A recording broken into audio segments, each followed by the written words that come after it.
Hello, my friend. Welcome back. This is John Kapapi, your host. Welcome back to Mulenge Speaks. Today we're gonna try to complete our clips 21 part C, 21C. That will complete our subject of rebellion. Remember that we are debating, or we are criticizing, or we are responding to the clip, YouTube clip that the Banyarwanda produced a long time ago, sometimes ago, through the speech of Dr. Kaniki with his colleagues when they were invited by Pastor Scott Sittig of the New Hope Free Methodist Church here in the United States. And so we are responding to that YouTube video, which was still titled "The Crisis in Congo, the Genocide and of the Banyarwanda People." Crisis in Congo, genocide of the Banyarwanda people. I mean, here they call themselves Mulenge, but I call it Banyarwanda because that's what they are. So if you see, if you vision or you check that clip, you hear and you discover that the Banyarwanda are claiming that they never participated in the rebellion of 1964, and for that reason the local population, the indigenous population of Babembe, Bavira and Bafulero and Bashi and Barega start killing their cattle and start killing them because they sided of the government of Mobutu. And we try to show in the clip 21A and 21B that it was not true. And so today we're going to conclude that subject with other additional proof. So our first proof will be that we repeat what we said last time. We know that Pierre Mulele, Christophe Benye and others met in Kikwit in November 1960 to discuss issues about how the revolution and how the independence and the post-independence, and also how Lumumba was going to govern. Of course, the assassination of Lumumba in January 1961 also contributed to that meeting and to the revolution that followed. And so also back in the Uvira, Mwenga and Fizi territory, the Banyarwanda were living already in the territory of the Sheferi or collectivité of Nganja and the Mulenge, and also in the region of Itombwe. And there they were living together with the Barega and the Babembe. And we know that between 1964 and 1965, all this population were fighting together along with the Congolese rebels. And so, but because the Banyarwanda were fighting within their own unit, which was controlled or supervised by the Banyarwanda themselves, they had their own group, and that group created in the 1990s and the 2000s created a political party which is called the Force Républicaine Fédéraliste, and this party was created by Miller Wimbika and General Patrick Masunzu. But we have to know that its precursor is called the movement that was created in between the 20s and the 30s. And so that one they created a political party from it, and then that political party also created two other rebel movement that we know today as Gumino, Tawimbi, and Nyamusaraba. So those two groups, even today, they are divided in three groups, rebel group that are directly controlled and supervised by the Batusi people, general and colonel. Those groups are created at the military branches of this political party, which is called the Force Républicaine Fédéraliste, created by Mile Rwimbika and General Patrick Masunzu. So when the rebellion started and ended in 1965, this militia was already existing, and it continued to exist until the creation of this party. That's one of the proof that we can show you that it still exists today. So the militia that the Tutsis controlled and created in the 1920s and 30s and 40s did not start today. So it continued today, that now is that been modernized to create what we know today as Gumino and Nyamusaraba. Now, proof number 2, the Banyarwanda in this zone fought alongside alongside other Tutsi who came from Burundi and Rwanda, and these Banyarwanda were all part of a group that were led by a Hutu, a moderate Tutsi by the name of Francois Rukeba. And this Francois Rukeba was leading a party that was called UNAR, Union Nationale Rwandaise. But we know that this Union Nationale Rwandaise was supported by King of Rwanda in 1959, who was later ousted and left the country for the United States.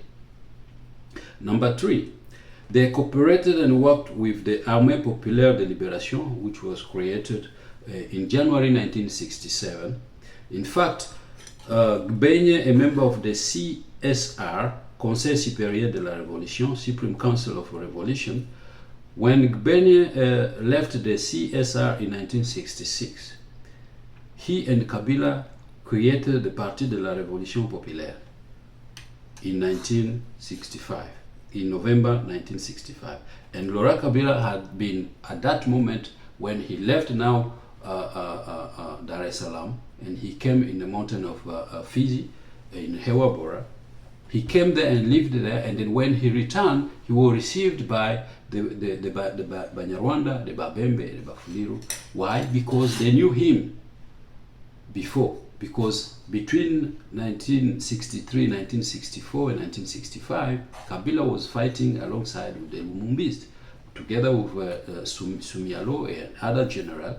And then, so when the rebellion was defeated in November 1965, before Mobutu took power in November 1965, all the rebels left the country. They fled in neighboring countries. And then in 1966, they met in Dar es Salaam in Tanzania. And then in 1967, they returned back into the mountain of Fizi to continue the revolution. But there were a problem. The problem between Sumialo and the problem between Kabila. So Sumialo wanted the revolution to continue under the Lumumbist policy, the nationalism Lumumbist. They wanted to continue with that policy, to follow the Lumumba policies or ideas. But Kabila refused. He wanted to follow the revolution under the Russian model or the Chinese Mao Zedong, if you remember that name. So they divided. When they divided, but Kabila, who was known more than Sumialo, also received the support of the Babembe and the Banyarwanda, who, remember, they were still living in the Ngaja area, Lulimba area, and the territory of Itombwe. That's number 3, proof number 3. Proof number 4. From 1967, Christophe Bene was a wanted man in Tanzania, where he is arrested on May 7, 1973, and since then he was never heard of again. But Laurent Kabila continued to lead the party with other colleagues. So according to a new book, a new paradigm of the Africa state, Fundi wa Africa, on page 131, which was published in 2009, Kabila spent almost around 20 years in the forest of Fizi and Uvira or Hewabora. In this region, his most trusted officer were the Banyarwanda and the Babembe. That's according to the book, A New Paradigm of Africa State, published in 2009 on page 131.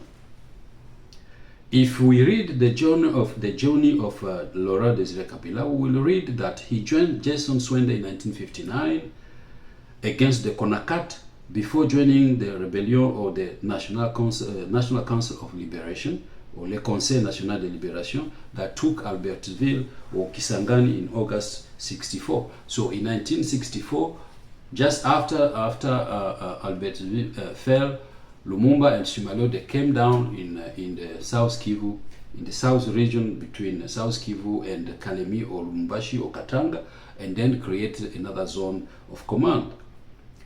So we know that when they created that zone, they established their Quartier General or Kije, and then the Banyarwanda and the Babembe and the Sambafuliru and Bavira joined them.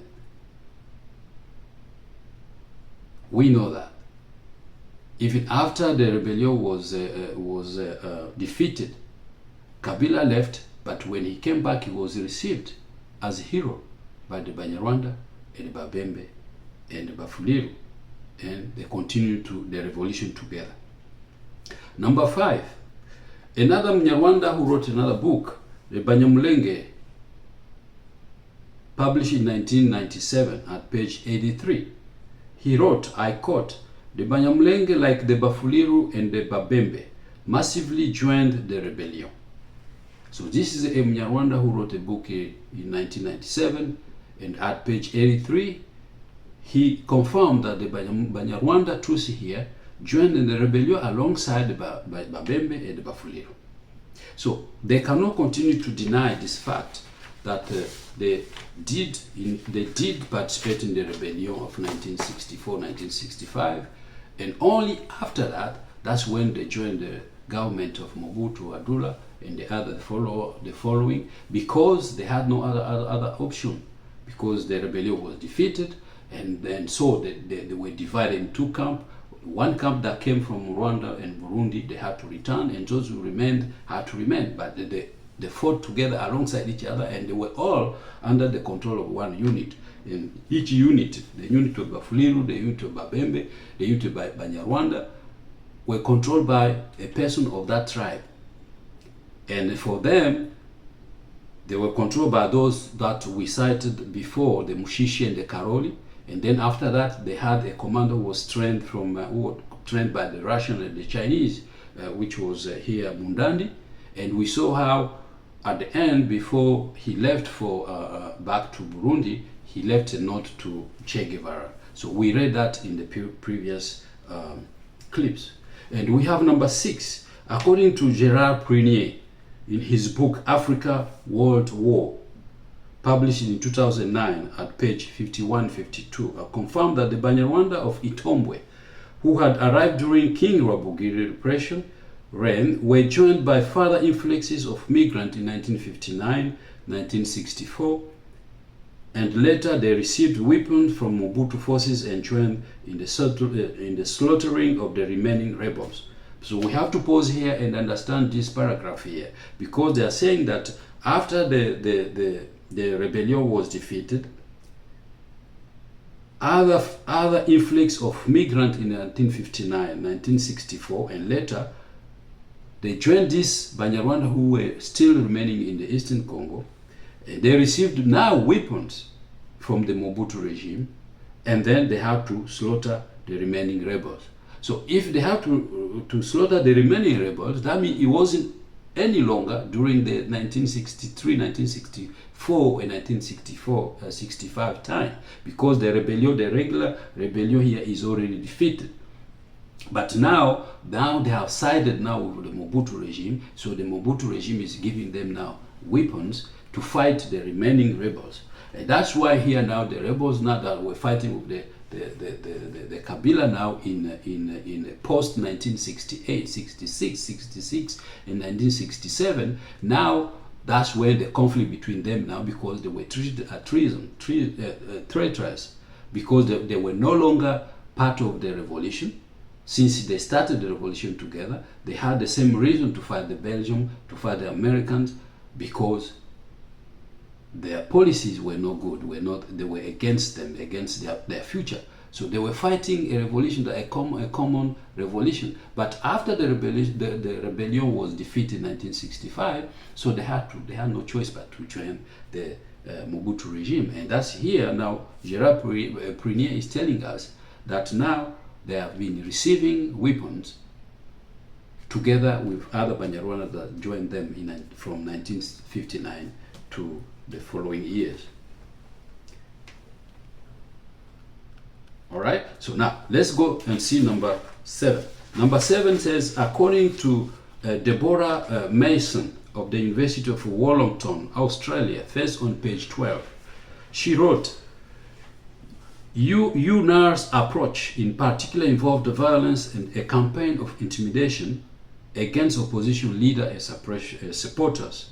By 1st November, it took only a spark to ignite the Rwandan revolution. On page 18, she continued saying that the August 1963 communal election appeared to have spurred UNAR into violent action. Following the defeat, UNAR leader Rukeba was able to obtain some funding and weaponry and facilitate some organization and coalition among the Inyenzi, particularly in Burundi. For Rukeba, it was time to adopt a different approach. On the night of 20th December, the Bugesera invasion was launched. So if you read the book of Dorothy Mason, Race, Relation in Rwanda, and Historical Perspective, 2010, at page 12 and page 18, you see how the invasion of Bugesera, which was led by the Batusi, and the Batusi came from Congo, and the Batusi came from Burundi, and those who were still remaining in Rwanda. They invaded Rwanda, but they did not succeed. That was in 1963. So because they did not succeed, where do you think they went? They went back to Rwanda, back to the forest of Rwanda, in the Congo and in Burundi. And then when they started the revolution in 1964 in the Congo, they joined them together because they had common reason to fight the capitalism. Number 8. At the UN, we still have a report published in 1996 by the Chilean lawyer Roberto Garreton. This lawyer was an envoy to the then RDC to investigate possible violation of human rights, and he wrote in his report E/CN/4/1996/66. He wrote, I quote, "The Banyarwanda enrolled in the Armée Populaire de Libération to fight the Adula and Mobutu government." And we know that the Armée Populaire de Libération here was created in 1967. So that's after the rebellion of 1963 to 1965. So the first rebellion that we know here, Mulenge Rebellion, which was defeated by Mobutu in November 1965, was already defeated. But the Banyarwanda, the remaining Banyarwanda and Babembe and Bafulira Bavira remained in the forest of Fiji. But when Kabila came back with Sunyalo, they created this PRP party, which party also created the armed branch, which is called here L'Armée Populaire de Libération, to fight the Adula Mobutu. So you can see again here that they are no longer, it is even something to understand that their objective was not reached yet. So they had to do everything in their power to make sure that the power in Rwanda is restored under their control, under the control of the Tutsi power. Also, number 9. The Belgian journalist Colette Brackman also wrote in her book Angers Congolais, l'Afrique centrale après Mobutu, which was published in 1999. At page 88, she wrote that the participation of the Banyarwanda in Kivu and North Katanga was appreciated in the rebellion of 1964. Number 10, we have another Mnyarwanda called by the name Rukumbuzi Delphin Ntanyoma. He wrote an article, Genocide Warning, the Vulnerability of Banyamulenge Invader, published in 2020. He wrote that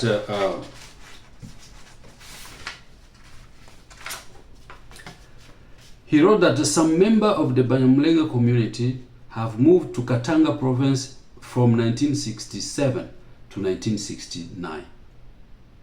And we also saw in the previous clips that there was some Banyarwanda of Tutsi social group that left Itombwe and moved in the Katanga region, in the Moba region, to meet or to join other Banyarwanda that came along with King Musinga, who was relegated in the region of Katanga in the 30s and 40s. So these Banyarwanda who moved there were called Banyarwanda, and they were Banyarwanda of this Tutsi social class. Now, as indicates blood sorrow, the colonial administration could have favored larger ethnic community in merging customary chieftaincies, and Banyamulenge were left without their own customary chieftaincies. But this is the population that are moving around. They are semi-nomadic people. They are in Itombwe, not because they have a chieftaincy there. Now they are moving around. They left first in the territory of Bafuliru, then they moved in the territory of Bafira. Now they are in the territory of Mwenga. Now they are moving south in Nganja, which is in Nganja, and the Mulenge, which is in Fizi. Now they are also moving into Katanga, but they're still claiming they want them to have a customary chieftaincy. Who can do that? They're semi-nomadic. A chieftaincy is a kingdom, and the kingdom does not move. The territory does not move. It's only migrant people that move around. But when we have a kingdom, it is a country. It is a state. A state does not move. A king does not move from one land to another and leave his own kingdom to move to another kingdom. It does not work that way. But they are claiming that the colonial authority did not want to give them a chieftaincy. But how could have done this when the population were moving around? Because that was their activities. They were moving around. They did not have any land of their own. Even Jean de Perchin said it in his book at page 33, that the Banyarwanda did not have their own chieftaincy. They were living in the territory of the Bavira and the territory of the Bafuliru. And he continued here, this man here, Mr. Rukumbuzi. He continued saying, at that time, anti-Banyamulenge prejudices were first openly expressed during the last stage of the Simba Mulele rebellion. Initially, some Banyamulenge had fought in this rebellion against the authority in Kinshasa. Again, here he's confirming that the Banyarwanda fought alongside of the Kabila and the Mulele rebels to fight the government in Kinshasa. I'm not the one creating it. I'm not the one saying it. It's another Mnyarwanda who is saying it. So they cannot claim, they cannot go on the TV and tell you that the Banyarwanda did not participate in the rebellion of 1964. And because they did not participate, the Bafuliru, the Bavira, the Babembe, the Barega, and the Bashi now were killing them. They were taking their cattle because they sided with the government of Mobutu. That's not true. That's a lie. And we have to fight this lie, because we cannot continue to listen to their lies and then condone what they're saying, distorting the history, spreading the lies among the international communities, and telling people that since before 1885 they have been called the Banyamulenge, which is not true. Here in all these books, from the book that we have here, the Che Guevara book, to the book that Cosma wrote about Kabila in Fizi 1966 and 1968, no one is talking about the Banyamulenge. Everybody is talking about the Banyarwanda. And we know that who these Banyarwanda were. They were all called Banyarwanda because they came from Rwanda. And they did not have a chieftaincy because they did not have any, because they were not the indigenous population of that area.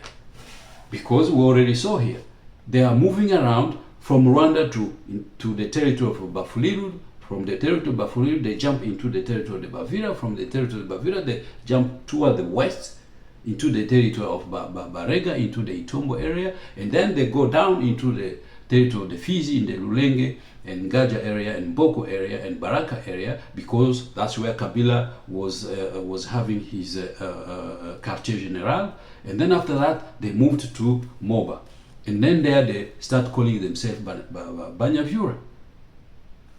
So they cannot claim this indigenous customary status,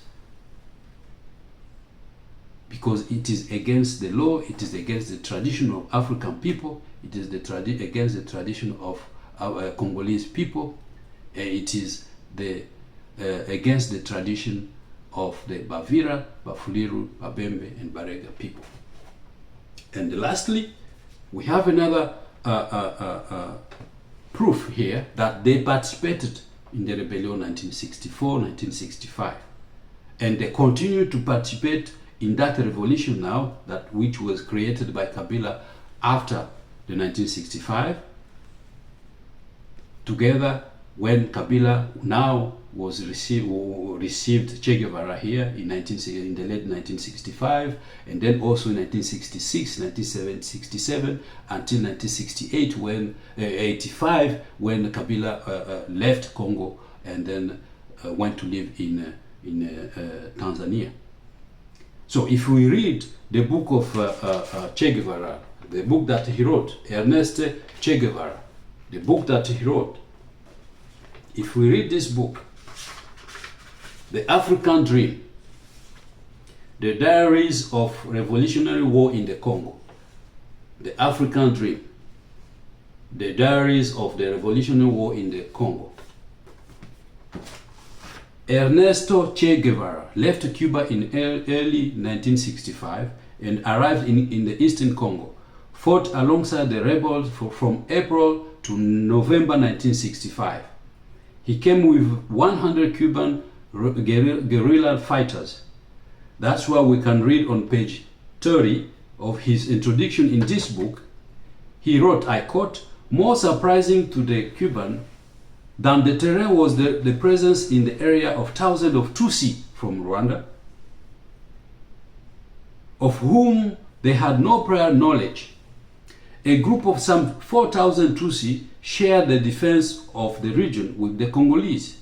Their Chinese-trained leader, Colonel Joseph Mundandi, was often involved in the negotiation elsewhere, but he turned up with Kanika at Kibamba in the middle of June after this discussion with Chu En Lai in Dar es Salaam.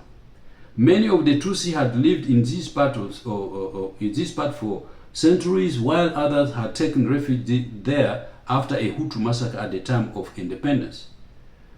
Ousted from Rwanda, they were hoping to return to their country on the back of a successful revolution in the Congo." This is Che Guevara, who came in the early 1965.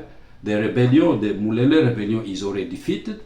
The rebel leader are running away, and then now Kabila is back, and then Che Guevara meet him again, received him. Che Guevara come back to Congo, and then he tried to help the revolution.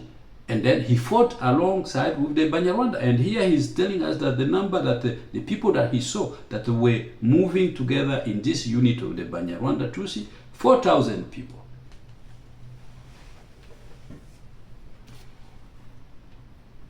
From the Che Guevara account of events, you can see how he is very careful in his story. The Tutsi old case were joined by those who came later, but all fought alongside of the Congolese in their unit, in their respective unit, under the control of their general. Here it was Colonel Mundandi here, the one who was representing the unit of the Batusi. And you saw how I show in the letter he wrote on behalf of the Tatu, Che Guevara here. Then Che Guevara mentioned that in June 1965, the Banyarwanda was still in discussion with a Chinese envoy in the forest of Fizi at Kibamba. This is only 4 months before the rebellion was defeated by the National Army of the Congo and Mobutu. So 4 months before the rebellion was defeated by Mobutu here. That was in June, because the rebellion was defeated in November. So when they claim that they decided with the government, it is not before November 1965. And we must remember that Bisengimana Rema that we learned in the earlier clips. With Bisengimana now, he is already in Kinshasa. He's negotiating with Mobutu how to help the Banyarwanda that are remaining in the Congo now, to help them to be part of the Congolese society. That's how the 1971 and 1972 law was born. Because those who fought alongside the rebellion, and alongside Kabila, since they did not succeed, they could not return back to Rwanda. Those who returned back to Rwanda did not return back to Rwanda, but they returned into the Burundi and the Uganda and the Tanzania. And those who remained, because they were already there for a long time, so they had to negotiate. And Bisengimana, who was in the best place to do so, negotiated this nationality that we know that was the law of 1971 and 1972. So we have to understand that here the Banyarwanda cannot lie to everybody. They can lie to the Western leaders. They can lie to the Western population, but they cannot lie to the Bafira, to the Bafulero. They cannot lie to the Babembe or to Barega. They cannot lie to the Congolese authorities. And our children have to know that. You, the viewer, have to know that. That from the 30s to the 40s, the Banyarwanda were living in those regions, and they fought alongside the rebellion because they were planning, they were expecting, they were thinking that after the rebellion, the Mulenge rebellion win the revolution, that revolution will go them back to Rwanda and then kick out the Bahutu who were in position of power at that time. Wilingula Kosma also wrote his book, Fizi 1967, 1986, The Maquis Kabila. At page 15 and 16 also he wrote that the Bafuliru were commanded by their leaders such as Colonel Louis Bidalira, Marandura and Zabulon. The Babembe were led by their by leaders like Majaliwa Kalista. Majaliwa and Kabila had established a HQ or KJ at Kibamba in the collectivity of Mulenge. Shabani Ndalo, with his confidant Gaston Sumialo, also had established their own quartier general at Lulambo in the collectivity of Tanganyika. So he concluded that the Maquis Ndalo regrouped the Babembe of Mboko and Makobola, to which were rallied the Tutsi that were living in the neighboring mountains. And we know that the neighboring mountain here means the Mulenge territory region, the Mboko region, the Makobola region, the Ngaja region, and the Itombo region. So these are the Banyarwanda that are claiming that they have nothing to do with the rebellion, but they were living in this region at that time. And these are the same Banyarwanda today that are saying that their villages in Itombo, in Ngaja, in Bijombo, in Masango, in Lulenge, in Minembwe are being decimated by the indigenous population and the government of Congo. So they are not new. So they are the same old case. They are the same Banyarwanda that have lived here for decades. So they're still the same population. So if they can say that this region that they are claiming today to be their own, if they never existed before, who are these Banyarwanda that fought alongside the Mulenge rebels and Kabila and Gaston Sumialo? Where are they? They are the same. So my friend, I think we have said enough about this rebellion. So we should pay attention to when the Banyarwanda are claiming everywhere on social media, everywhere, that the Congolese people or specifically these indigenous tribes, the Bavira, the Bafulero, the Babembe, the Barega, and the Bashi in extension, they just hate them. They just hate them because they have long nose, because they look like Tutsi of Rwanda. But they are Tutsi, for God's sake. They are Tutsis. Everywhere they go, they are Tutsis, but they are Banyarwanda. So if they want to claim any tribal belonging, the tribal belonging that is known in history of Africa is the Banyarwanda people. We don't have a second tribe. There's only one tribe, the Banyarwanda tribe. And the Banyarwanda is composed of the Batusi, the Bahutu, and the Batwa. So those are not tribes. Those are clans. And those are social groups. Because in that tribe of the Banyarwanda, there are clans. And each clan has Bahutu, Batusi, and Batwa. And I showed you that. I can still bring another proof. I can give you the list of the clan and give you the number, the percentage of Batusi that are each clan in Rwanda. So today now they are claiming everywhere, for those who want to hear them, that they are Banyamulenge. Banyamulenge do not exist. We should pay attention not to accept these lies and this deception that are being spread out there. The Banyarwanda are people that came from Rwanda. They lived in Congo. They are living in Congo, and they have their descendants. They are everywhere now. In Canada, in United States, in Europe, in Australia, in everywhere they are there, but they are Banyarwanda. If they want to call themselves Batusi, that's fine. If they want to call themselves Bahutu, that's fine. But they belong to the tribe of Banyarwanda and not Banyamulenge. And Banyamulenge is not a tribe, is not a population, it's a mountain, is a person, and that person belongs to the tribe of Bafuliru. And that is a debate that we are accepting to go to justice to defend that right, because it is a traditional right from our ancestors, and we are not ready to share that ancestral heritage with any other person. Because when it comes to identity, which I will try to explain next time, every person on earth has an identity, and no one is ready to accept to lose it because another one wants to sell it, or another one wants to buy it, or another one wants to deceive the international community so that they can be recognized as an indigenous people. So for that, I thank you for watching. So don't forget to read the description, share and comment, and try to share with other people. And I hope to give you a different subject next time we meet. So thank you again, and take care. Bye-bye.